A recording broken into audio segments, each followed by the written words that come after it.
is 4 p.m. So we're going to go ahead and get started. We only have about 15 on today, so we do have over 300 signed up. So hopefully some more folks will jump on here in a few minutes. If not, we are recording, and so we're going to get started.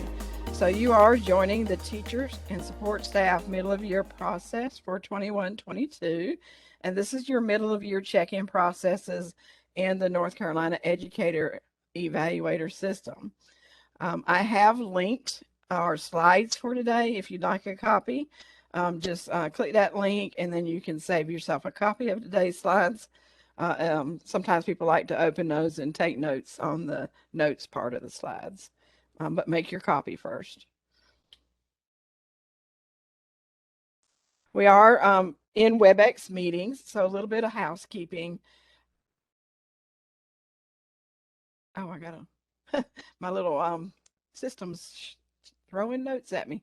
All right, so we are in Webex meetings. Please use your chat to ask any questions. Most times your questions are the same as what other people are wondering about.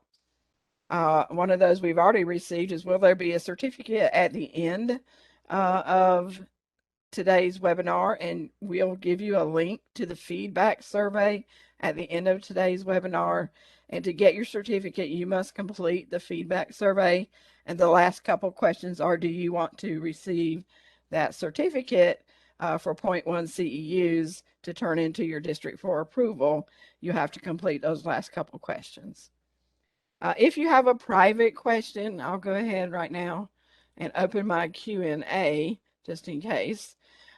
If you have a private question, you can send it through Q&A, but most questions you can ask through the chat. You're also welcome to unmute and ask your question at any point. So this is your session. We want you to understand what we're talking about.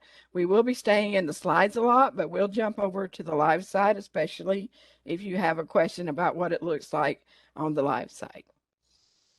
If you're having any audio issues, I'm circling on my screen now. If you have any audio issues, go under the 3 dots and switch your audio, check and see what audio your computer or however you logged in your device is using.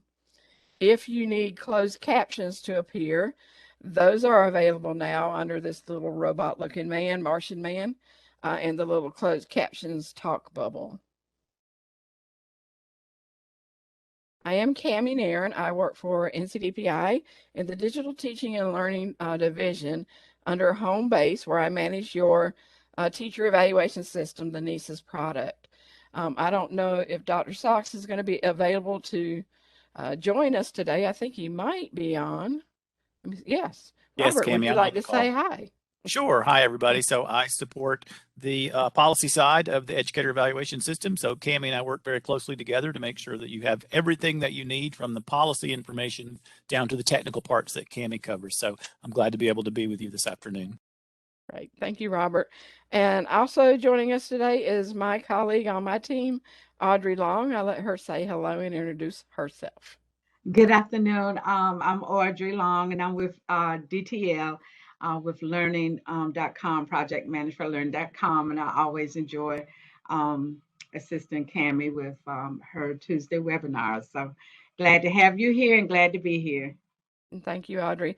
Those of you that joined us in the past, and Dr. Simmons would also join us, she has retired, so we are in the process of conducting those interviews and hopefully getting somebody, hopefully at the beginning of the year sometime, to fill her spot. So today's webinar outcomes, we're going to relook, especially if we have any new folks joining us, how to access the NCEES system, then how to locate your plan help guides. We do usually get a few tickets on how do I do this, and I'll show you where those plan help guides are that will help you out. There are view steps and do steps in each of those guides. We're also going to review the teacher evaluation process. We're going to review your mid-year plan activities, and how to complete a written response for the teacher or the support staff to put into their evaluator or observer. And then we'll also look at your professional development plan mid-year activities. And we're going to review the professional development component how can you find courses to help you meet the goals that you've tagged the standards in your PDP. And finally, for the administrators that are joining us, we're going to look at a little bit of reporting. We did cover this in the last week's webinar for the principals. We covered the teacher process and some reporting there as well. So make sure you check out that webinar. All right, I don't see any questions coming in. I did post in your chat a link to today's slides. So we're going to get started. So accessing NCEES. So if you're brand new and you've not done this step, or you're just starting to use this step, everybody logs into NCEES by going through our single sign-on system. It has a few names: Rapid Identity. Most people call it NCEES Cloud or IAM, or both of those together. So you're going to navigate to that site, and I put the link at the top of the page. You're going to put in your username, which for a district, that is going to be your 10-digit UID number. If you're joining me today and you're DPI staff, you're going to change that NCEES Cloud to say NCDPI and log in with your NCID username and password. Once you've loaded, click Go in the IAM site. The dashboard will load, and you will look for your NCEES icon. Some of you, I've been getting a few tickets. You've not logged in a while, and ID Auto updated this icon a good month or a few weeks back. So you used to see the word NCEES with your LEA number after it. If you still see that icon, it's not going to take you into NCEES. You need to clear your cache and your cookies from your browser, restart your browser, log back into NCEES Cloud, load the dashboard, and you should then see the NCEES icon without the LEA number on it. And that should take you into NCEES. So this is just a quick picture of where teachers land, people that are user level access. So that's going to be teachers, counselors, psychologists, everybody that's at user level access will see a page that looks similar to this. Just a quick review of the icons at the top right of your landing page. You're going to see an envelope icon. That is where I or your district administrators can send emails through NCEES. You even have areas in your plan where you can send emails to people that have access to your plan. They show up under the envelope icon. There's also announcements that are posted that show up under the envelope icon. Next to that, with the star, is your calendar icon. This is where anybody that's an administrator, a site administrator or above, can post calendar dates, calendar events in NCEES. And also, if you've signed up for PD, you can connect that PD to your calendar as well. And then under the question mark icon is PowerSchool's help area. That's very good to find resources for help for what goes on in the system. However, we do post help guides for your plan processes. So instead of going under the question mark, you probably want to go to help guides. Lastly, on the top right, you'll see your initials. And under your initials is where you can log out, or you can manage your profile, and you can find the snapshot tab where you can go see how many credits are posted on your PD transcript, your My Transcript. Those are also listed under your profile. Also in that snapshot, as long as you are in the same district, it shows you all the ratings that you've received for the past years while you've been in that district. And it will show you a graph of where you are with developing, accomplished, and all of that. So check that out if you never checked that out. Here is your Help Guides tab. Notice on the left-hand side, you're going to find your plan help guides. And I've listed them out by plan type. So if you're on a comprehensive plan and you are the evaluatee, you're going to open up the teacher guide. And that's whether you're a teacher, a counselor, or whatever. If you're the evaluatee, use the teacher guide in any one of these areas. If you're the evaluator, you're going to use the evaluation for guide for principals. And then, of course, if you've been assigned to be a peer observer, you can find that guide out here. And under the PDP area, if you're a mentor, you can find your guide for the steps you do for the mentor piece in the PDP plan.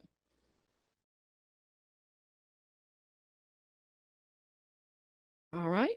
Let me post. Oh, you've got this, Audrey. Thank you, Audrey. So it looks like we're up to about 30 folks in here. So that's good. I'm hoping for a few more since we had about 300 sign up. We are looking today at your middle of year processes, and that's going to include your observation 2 in your evaluation and your PDP details mid-year review in your professional development plan. I've posted a sample of what that looks like when you're in the activity. On the left is your evaluation, observation 2, and you can see that the pre-conference and observation 2 is optional. Excuse me, for all plan types. You can still do this step, but it is optional. If the evaluator completes the pre-observation, then the teacher support staff can acknowledge it. Notice this circle with the I, and if you see that, that activity is not yet accessible. And to know when it will be accessible, you take your mouse and hover over the I, and it will tell you what needs to be completed before this opens up. So if I see an I here right now, that tells me observation 1 is not yet complete. So before I can get into observation 2, the main required activity, and required activities have this asterisk, I must complete whatever needs to be completed before this I disappears and I can get into that activity. The other icons you'll see is there is an email icon. This is what I referred to earlier. If you need to email people that have access to your plan, you can open up your plan, find that little email icon, click it, and you can select.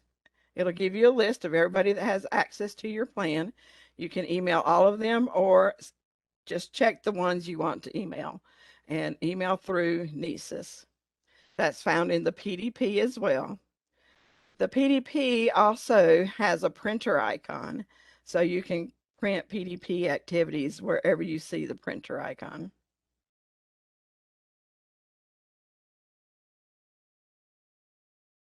Okay, so let's take a look at this teacher evaluation process. And Dr. Sox, did you want me to do these slides or would you like to jump in here? I am fine to do that. If you just let me know how many I have coming up in here. I'm in a shared space though. You may hear a little bit of background noise.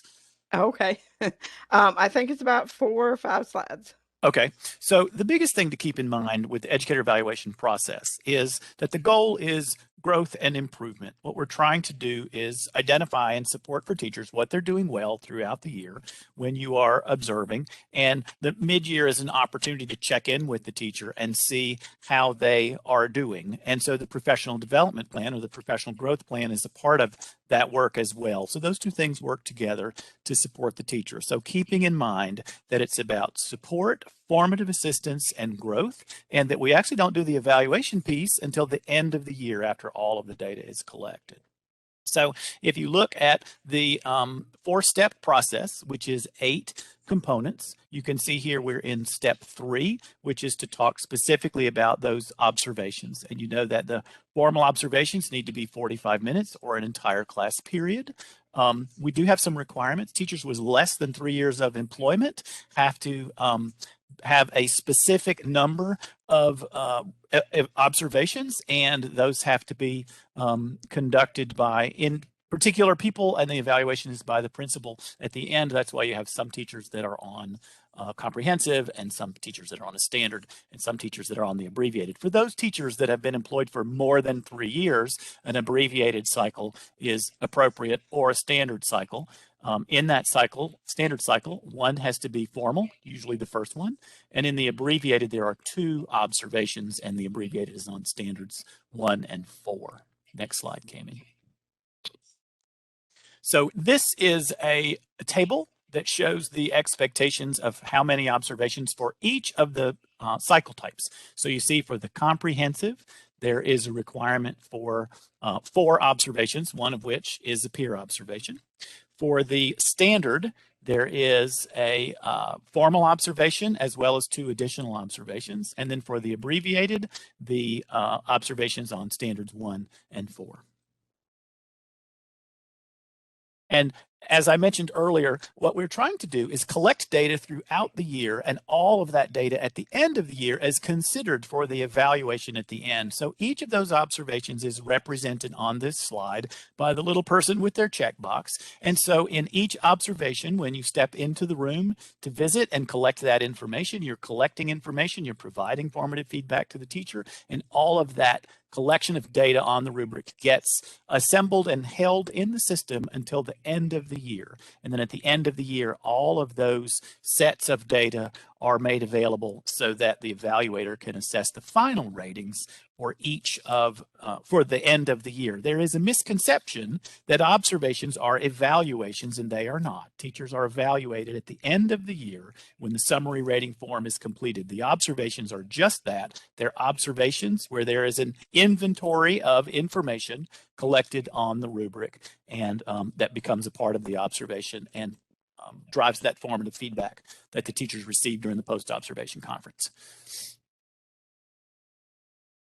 And that post-observation conference is the point where the teacher and the principal or the evaluator or observer talk about what was seen, what went well, any recommendations for improvement, and it's an opportunity to document any strengths and weaknesses on the rubric. Remember that the rubric may be filled out during the actual observation, but remember that some things during your post-observation conference may be revealed that give you an opportunity to check boxes on the rubric that perhaps you weren't sure about checking while you were watching teaching. So make sure that you hold open the possibility that the post-observation conference may reveal things that need to get checked on the rubric as you move forward in those conversations about the observation itself.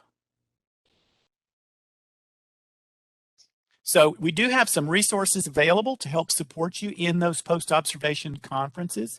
And there is a questions guide. This is a picture of the questions guide. It's available on the Google site. And this offers some really good questions that are good prompts and conversations for post-observations discussions. You'll see those bulleted questions are actually organized beneath each of the standards. The whole document has all 5 of the standards, and these questions actually were generated with the support of principals and teachers over a period of time. So these are questions that have been a part of many teachers and principals post-observation conferences. And again, Dr. Simmons took the time to align those so that they fit within each of the components, each of the elements of each of the 5 standards for the teacher standards.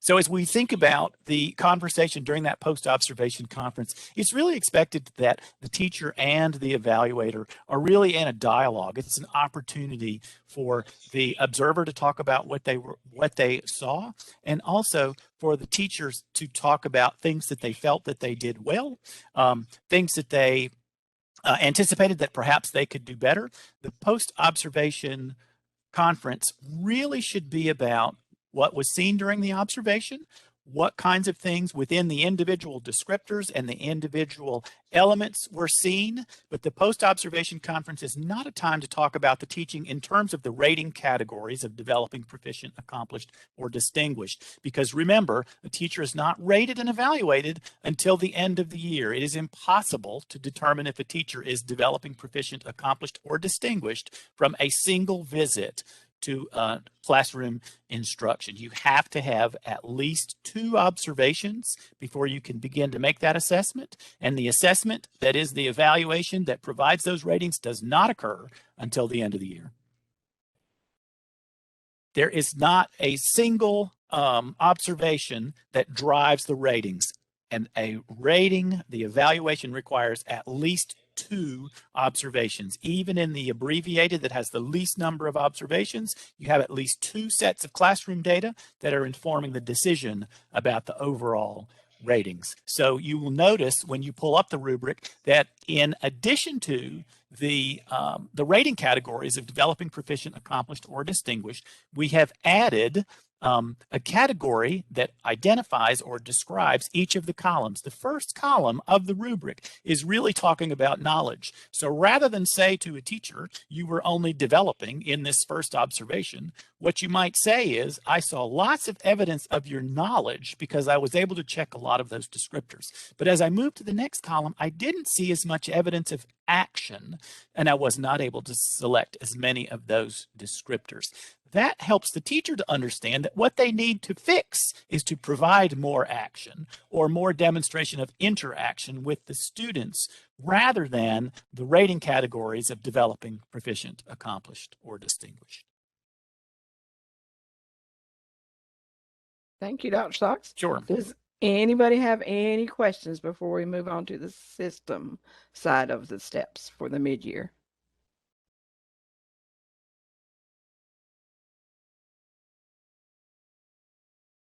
Okay, we're going to jump into reopening your evaluation plan. Oh, I do have a question.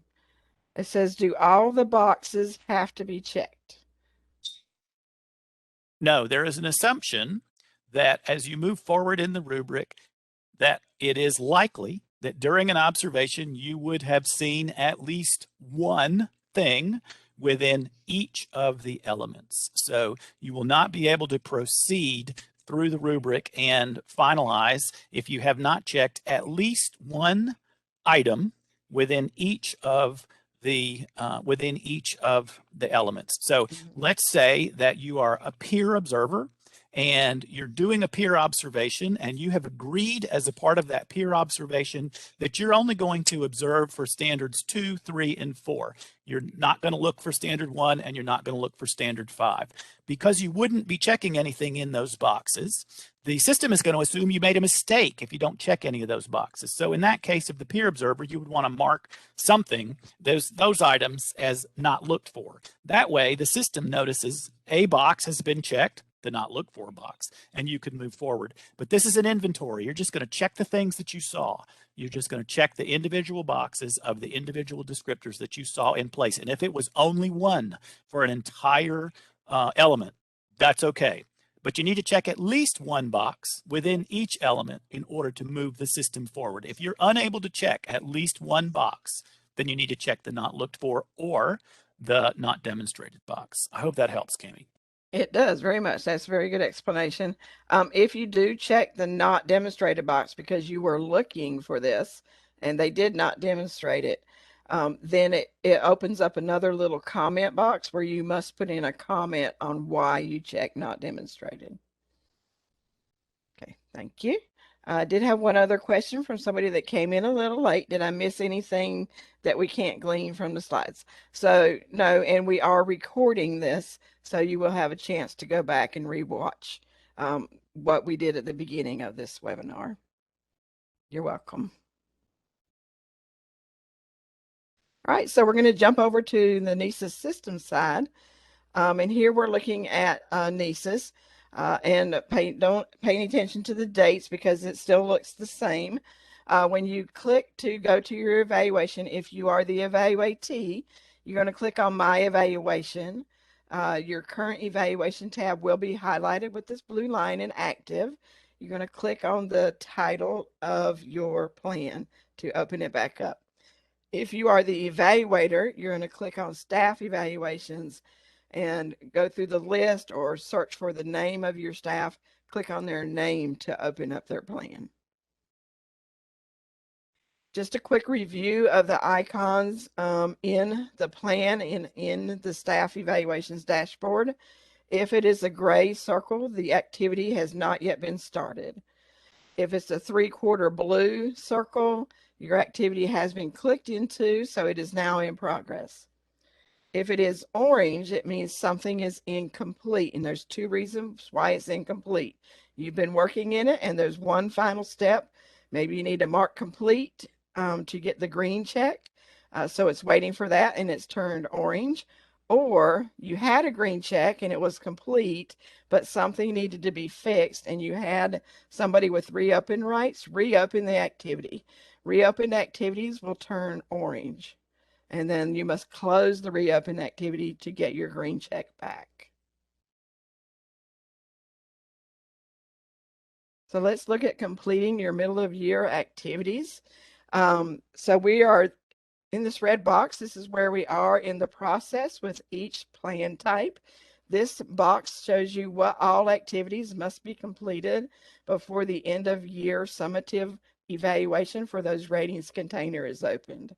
So right now we are in the middle of year observation 2, and you can just look across comprehensive. We should be on observation 2 for comprehensive, standard, and abbreviated. Late hire plans, those don't fall under the rules for the DPI plans here. They are here for district's convenience, and you decide when to use the late hire plan. There are some rules around that we can share in the FAQs later about when you can use the late hire plan. So here's your observation cycle for the mid-year. The pre-observation conference we looked at is optional. If it's done, then the teacher support staff must acknowledge it. Then comes your formal or informal observation, depending on your plan type.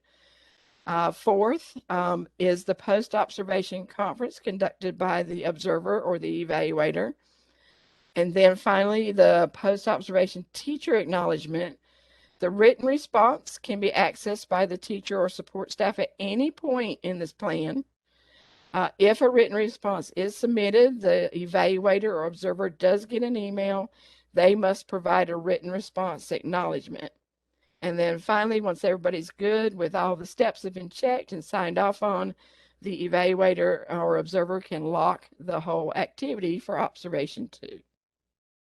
Watch for those required fields. I can't say that enough. If you're not able to move forward in a plan, it's not because the written response has not been responded to. It's not because a peer has not signed off on somebody, unless there are required activities in their activities that have not been done. So here's looking at the observation 2 container. And we're looking to see that the training and orientation has a green check. It's completed. Observation 1 has a green check. It's completed. Now I know that I can click into observation 2 and get into the activities that must be done. Here's looking at each of the plan types for observation 2 and what areas are required for that plan type. Notice for comprehensive, standard, and abbreviated, the same areas are required. The observation, the evaluator acknowledgement with the post-conference, and the teacher acknowledgement with the post-observation conference. And then finally, all of those must be locked. Clicking into the actual observation 2 container, notice again, here's what we just kind of looked at on the other slide, but in just one container. This is the comprehensive container. Here's those asterisks that tell you that these are required for this top circle to show green.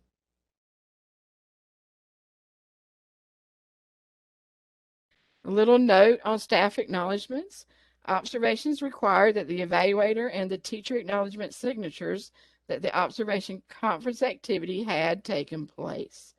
And then there's your note. The main thing you need to know is that you are acknowledging that the proper process has been followed according to North Carolina State Board of Education policy for the teacher evaluation process.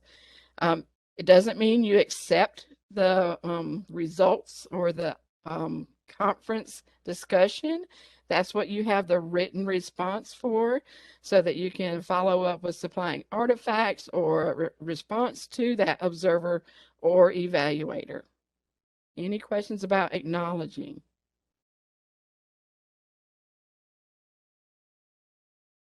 Okay, so here's looking at the optional written response.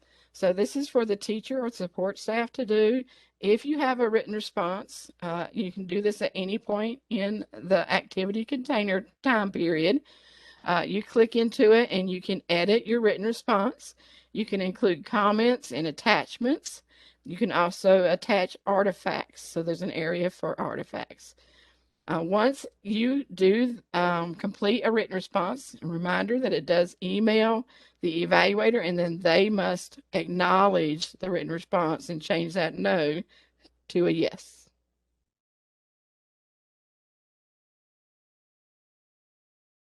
Okay, so that covers the evaluation mid-year process. Do you guys have any questions for the evaluation side?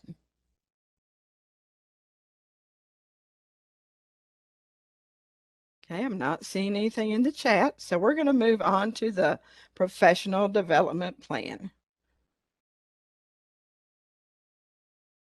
All right. Dr. Sox, did you want to do this piece? There's probably about as many slides as you did a while ago. Sure. So the professional development plans are intended, as the slide says, as a roadmap for teacher growth. As you think about the goal of a professional development plan, the idea is, what does it take during this school year to help this teacher improve their practices? And sometimes the things that go in a teacher's professional development plan may include or be aligned with individual teacher goals, school and or district goals. For instance, if you were at an elementary school and there was a new literacy initiative that was happening in your district, then it might be that many of the teachers at a particular grade level might all have a similar PDP goal because they're all participating in that literacy professional development. So individual priorities for individual schools or district goals can certainly influence those PDPs, but every teacher's PDP should not look exactly alike. As you think about the goal of a school improvement plan to make a school better, it seems reasonable that individual teachers' goals to improve their practices should be reasonably aligned to your school improvement plan. It's also important to review your teacher effectiveness data. So looking backwards at a teacher's evaluations from previous years, are there clues or indicators in their final performance for last year that make suggestions for what they should be thinking about, including in their professional development plan for the year that they are currently in? And as we think about where we are in the year now, moving towards the middle of the year, remember that there's a mid-year check for the PDPs when you can double check to make sure that it's continued to be aligned with those teachers' needs and make any necessary adjustments. Next slide. So as we think about a professional development plan, we have three types. We have an individual professional development plan. In an individual professional development plan, the teacher is setting their own goals. They're making the decisions about what needs to be in that plan. So this is an appropriate professional development plan type for any teacher that is doing reasonably well from past observations and past evaluations. So many, probably most teachers are likely to be on an individual PDP. And again, in an individual PDP, a teacher is making their own priorities and identifying their own goals and strategies for their professional development plan. In a monitored PDP is intended for teachers who may be struggling in one or more areas. So if you have a teacher who last year was developing in one or more of their standards, then they might be considered for a monitored PDP. And a monitored PD is a partnership between the teacher and their evaluator to be clear about the expectations and the priorities of that professional development plan. And the administrator and the teacher are going to meet to talk about those goals and set those goals. They need to meet at least 3 times during the year to discuss those goals, because that is the point of the monitoring or the support that the teacher is receiving from their administrator. And then finally, a directed PDP is intended for a teacher who is really struggling. So if any teacher received a not demonstrated on any standard in the past on their summary rating form, or developing on one or more of those standards, this would be an appropriate time to put a teacher on a directed PDP. And a directed PDP is much like the title actually says. The administrator, the evaluator, gets to be more directive in making the statements and the decisions about what those goals, priorities, and strategies are in the professional development plan. So in a directed PDP, the administrator sets the goals for the teacher that are based on all of the information they have to assign and align the best priorities for what goes in that PDP. They'll work together to review that professional development plan so the teacher understands the expectations. And again, they need to meet at least 3 times during the year to have a conversation and make sure that it continues to be on track so that the teacher receives the level of support that they need from their evaluator.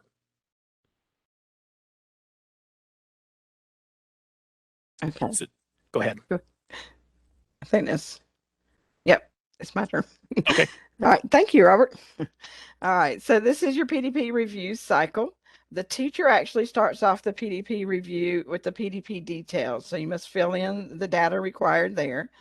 Once that's filled in and has a green check, the evaluator can review those details and complete the evaluator's signature. If this PDP staff is on a comprehensive plan and they are a beginning teacher, the next step is for the mentor to review and sign off. The mentor's signature is not required in the system because not everybody on a comprehensive plan is a beginning teacher. So you must keep track of which beginning teachers need the PDP mentor signature when you're working through this PDP process so that you don't skip having the mentor sign off on this step because it is required for those beginning teachers. And then finally, the teacher can sign off on their PDP and the evaluator can then do the locking activity. So you can reopen your PDP, and remember on the Help Guides tab, I showed you that we did have Professional Development Plan Help Guides. I've linked them here as well. Same thing, you go into your evaluations page under My Evaluation. Under Current Evaluation, you're going to click the title of the plan to open it up. If you are the evaluator listening, you go under Staff Evaluations, find the teacher's or support staff's name, and click on their name to open up the plan. In the PDP Mid-Year Review, notice here that we must have a green check on the self-assessment, a green check on the PDP Initial Review, and then you know that the PDP Mid-Year Review is open and you can click into the Mid-Year Review. In the Mid-Year Review are these activities: your PDP details, your evaluator signature, your mentor signature, your mid-year teacher signature, and then the locking activity. Notice all of these have an asterisk except for the mentor signature.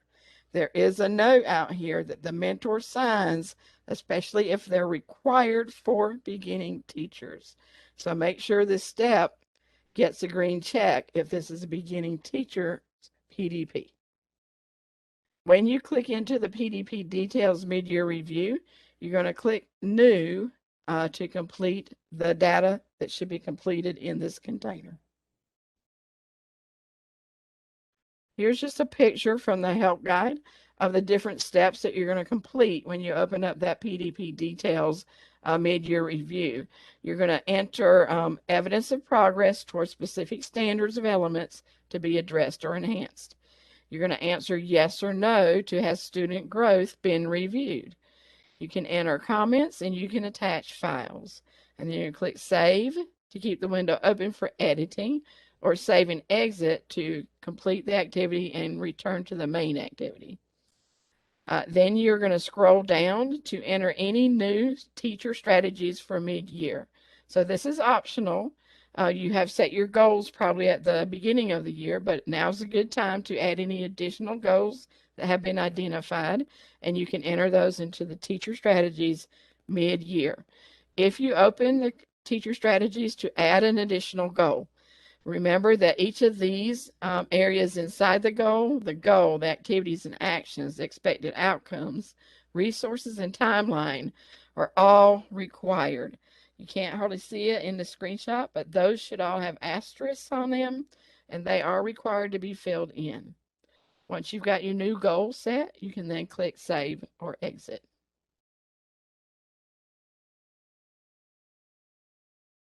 All right, the next container down is the PDP Record of Activities. And there is reports under the top of the activity when you click in there that you can print. And so here's your PDP Mid-Year Review printable report. You can do an initial report, and then later when you get to the end of year, there's a report for that. And finally, the PDP Record of Activities gives you the dates and the signatures of all of the activities in the PDP.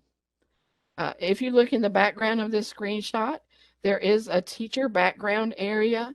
This is a good place for administrators to take notes, especially if the teacher has a PDP plan type changed.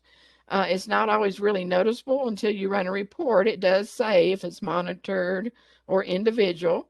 However, you can note that here in the teacher background area.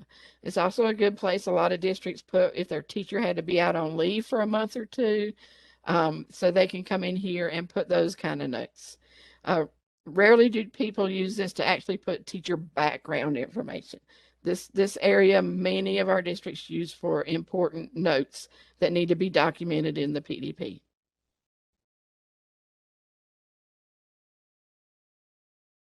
All right, any questions about the PDP or anything that you would like to see live before we talk about professional development?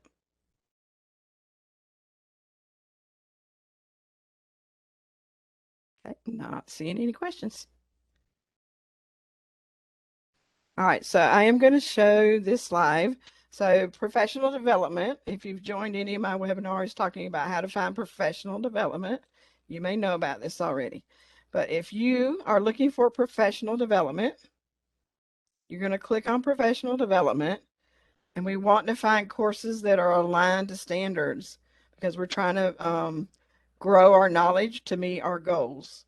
So we have an area for the principal, AP, evaluation standard alignments, and the teacher. Since this is teacher session, we're going to drill down into there.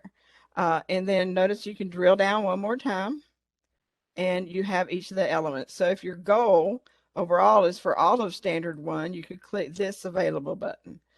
If your goal is maybe just element 1B, you could click the available that's here.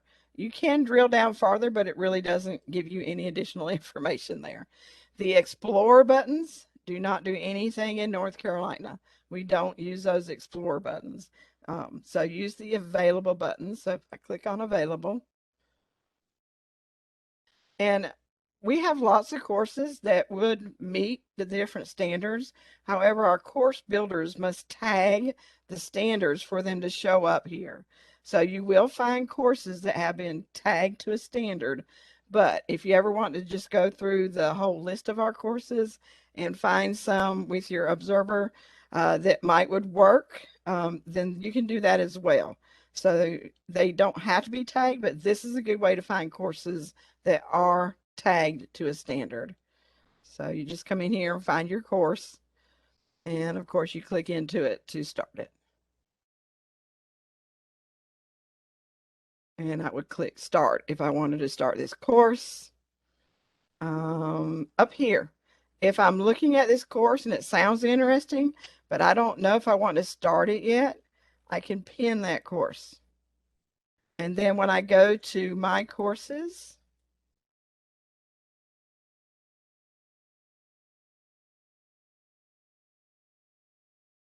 and I go in my courses container, I can see my pinned learning opportunities, and I can expand those, and there's everything I've pinned. If I decide I don't want to see that course anymore, I'm not going to take it. I just need to unpin it, and it goes off my list. I can click on the title and go click start if I'm ready to start that self-paced course. Okay, and the other area I wanted to show you where to find aligned courses is in your evaluation. We have what is known as light bulb moments, and that is where courses that are aligned or tagged to standards show up in your rubrics. So let me try this one. Whoops. Click on the name to open it.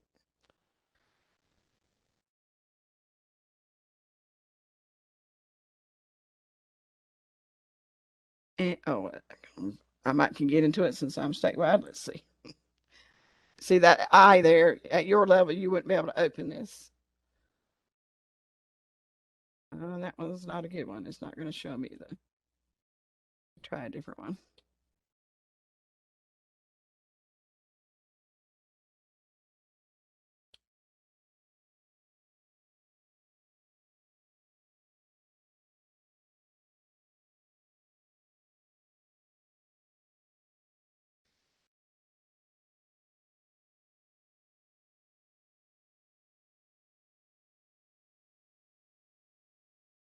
Let's try this one.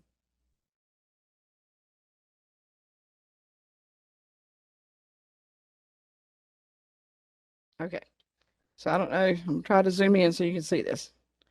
Beside the standard, there's a light bulb. So if this course, this standard has courses that have been aligned to that standard, standard 1. So I can click on the light bulb, zoom out so you can get all the information. And here is my course. Since I am a teacher, I could actually get in here and start the course.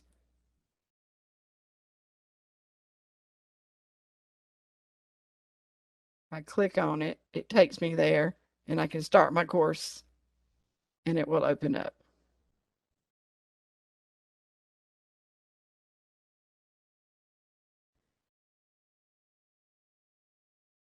All right.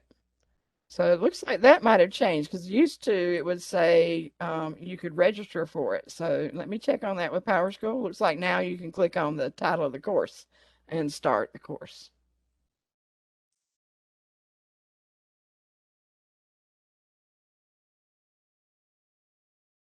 Okay, any questions about how to find PD that is aligned? So see here in my screenshot, used to you could click on register right here. So let me see if they've changed that process. So I'll need to update our guides. But that you can do either way. Click on the title, or if you see the blue register, click on the register or the title to get to the course. Your administrators can recommend or require courses by doing the middle steps.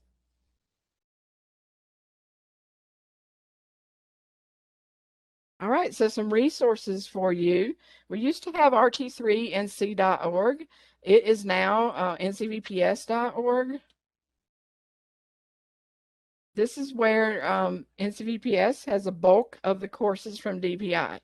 It's not all the courses that DPI offers, it's the ones that NCVPS is managing. And if you want, get it to get bigger. If you want to find courses that they've created, you can come out here and look at this list. You can drill down into it and read about the list.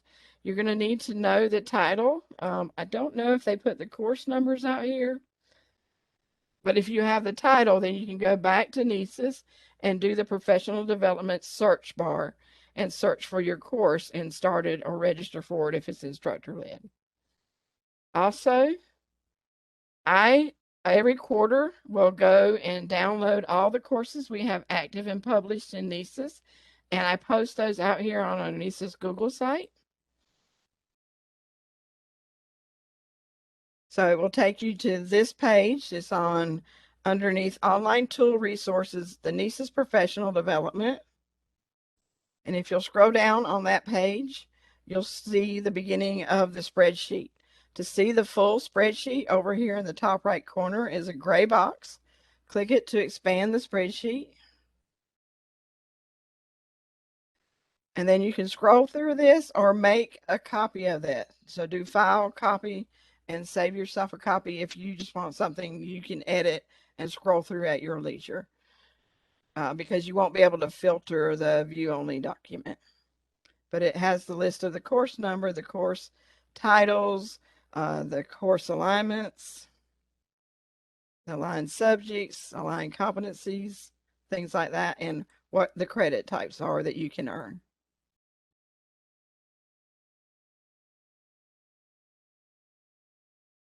Okay. All right, we're about to wrap it up, and I think we're making good time today. So if anybody has any questions, please be getting those in the chat, or you can also unmute. For administrators that are listening today, you have some quick reports that you can go to.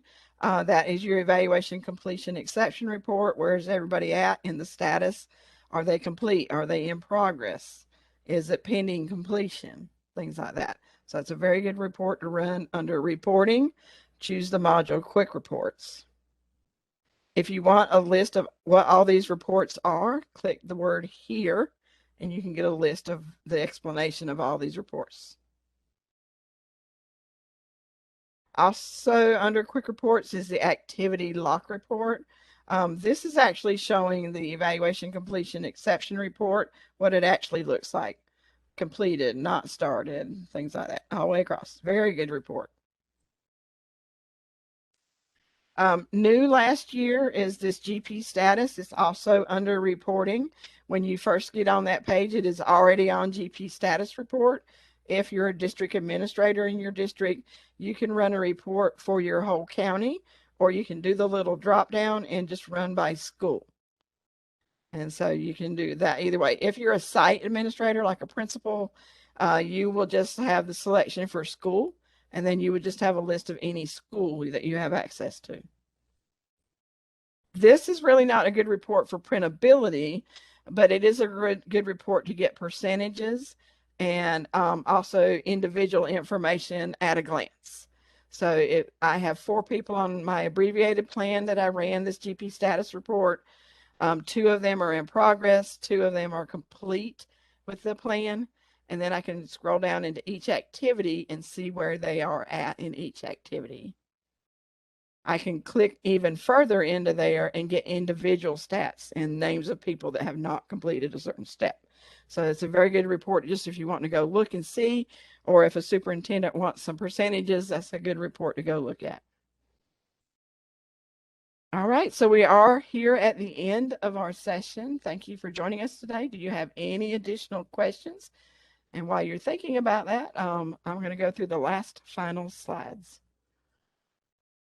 So I'll put this link in our chat. So this is the webinar feedback survey. If you want that certificate, you'll need to answer those last 2 questions at the very end of this feedback.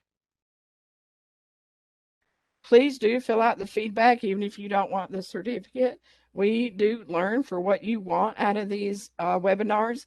Currently, we only have them for an hour long. So if you'd like any longer ones, what type of topics would you want to be longer? So maybe we can get into the live side and do some actual networking activities. How to download the slides. Let me give you the link for the slides. I see a question out there for that. So when you have the link for the slides, it will open in as view only. You should be able to go to File and make a copy, or File and download.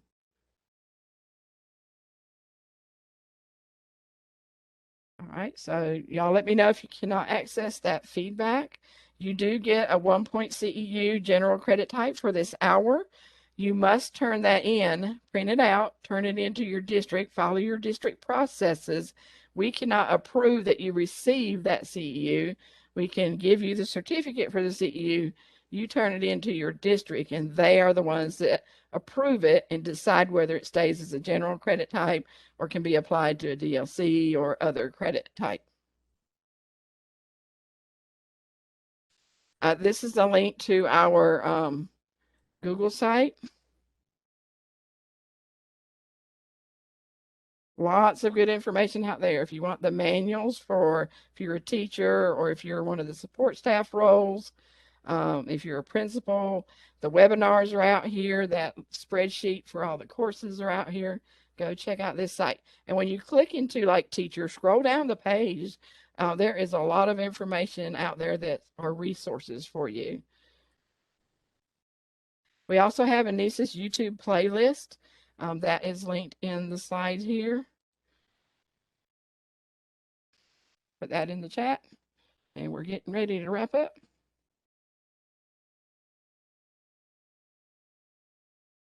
And upcoming webinars. We have one more webinar before we end out 2021, and that is next Tuesday, December 14th from 4 to 5 p.m. I'm going to review admin reporting and NCEES.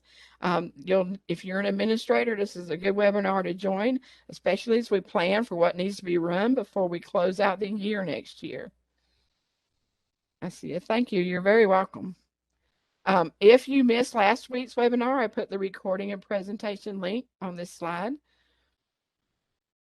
So I hope you guys enjoy your winter break and have some happy holidays. Check out our Facebook as well. We try to post Did You Knows every Wednesday, most every Wednesday as we can. And so check that out and like our page. We would love to reach a larger number of people that follow us out there. Let me put that link out there for you. And this is for all our home-based products.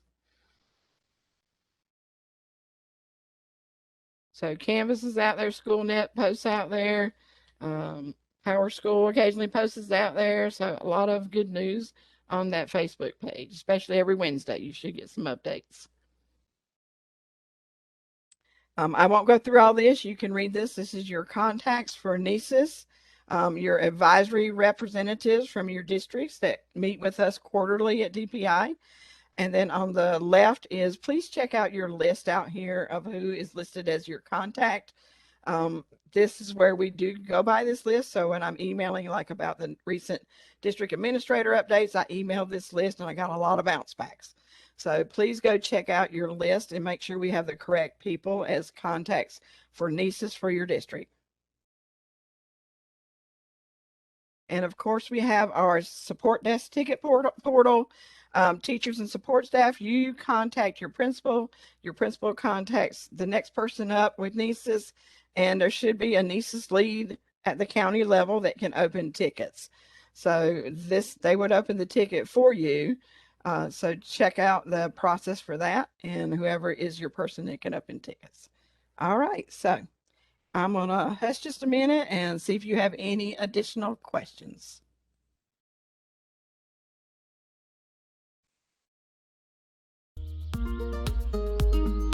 Okay, I don't see any additional questions coming in. I'm going to stop the recorder in case anybody wants to ask questions off the recorder. So I'm going to stop this now. I'm going to wish you all very happy holidays in case I don't talk to you before the end of the year.